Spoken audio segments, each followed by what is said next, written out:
Welcome back, guys, to another episode of Psychology Today. This week we are talking about credit cards. Swipe now, stress later. Why credit cards make us overspend? Imagine buying something without ever really feeling like you paid for it. No cash leaving your hand, no bank balance going down, just a quick swipe or tap. Today we're talking about why credit cards make us overspend and why so many people stay in debt even when they fully intend to pay it off. Our main idea is simple. Credit cards change how people think about spending. Behavioral economics helps explain why this happens and how small interventions, called nudges, can help consumers make better financial decisions. In this episode, we'll explain the psychology behind credit card use, walk through a real life style case study, and explore behavioral nudges that can reduce overspending and long term debt. Our overarching goal is to help consumers regain control over the credit card spending and repayment decisions. Specifically, our measurable objectives are to reduce average monthly credit card spending by about 10 to 15%, increase the number of people paying more than the minimum balance by at least 20%, and improve awareness of a long term cost of interest. We do have an expert with us today, a behavioral economist. Please go ahead. Thank you. So, why credit cards change spending? One of the most important concepts here is something called the pain of paying. When you pay with cash, you physically feel the loss of money.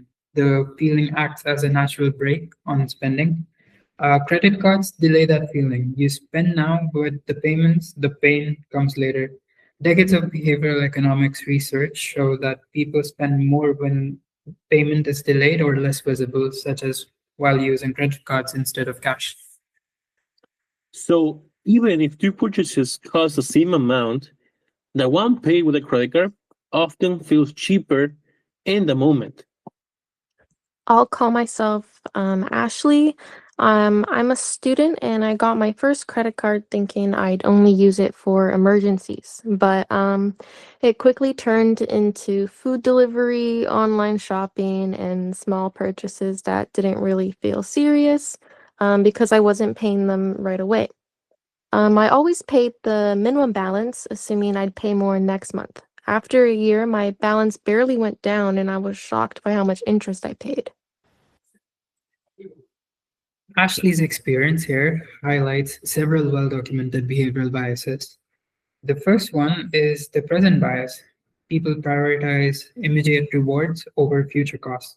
Buying something today feels good, while interest payments in the future feel abstract and distant. The second is anchoring. When credit card statements display a minimum payment, many consumers interpret that number as a recommendation, even though it keeps them in debt longer. The third is optimism bias. People believe that they'll have more money or better self control in the future than they actually do.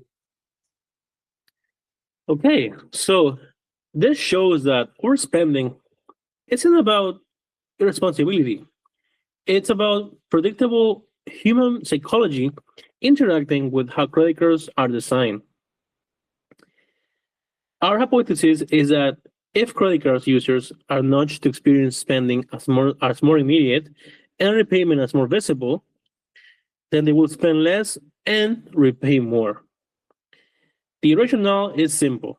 By changing how choices are presented, not the choices themselves, we can counteract behavioral biases without restricting freedom. We have also a policy and design expert with us today. Please go ahead.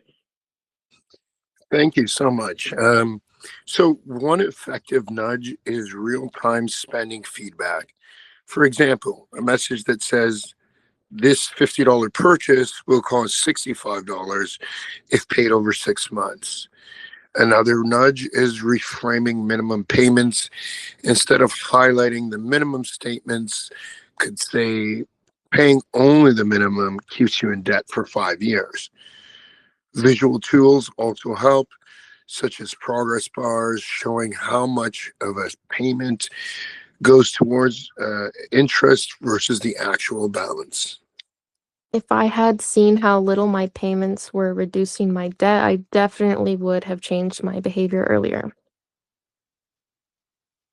To test this, we are proposing a research study to test these ideas. We could run a randomized control trial with 3 groups: a control group with standard statements, a group receiving spending feedback nudges, and a group receiving repayment focused nudges.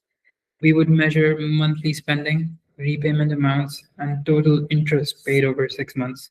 We predict that participants exposed to these nudges will carry less debt and make higher repayments than the control group. Of course, nudges aren't a complete solution. They don't fix high interest rates, income stability, or broader financial inequality, but they highlight something important. Credit card debt isn't just a financial problem, it's a behavioral one. By understanding how credit cards change the way people think about spending, we can design systems that help consumers make choices that better match their long term goals. Thanks Thanks for for listening. listening. Thanks for listening, everyone.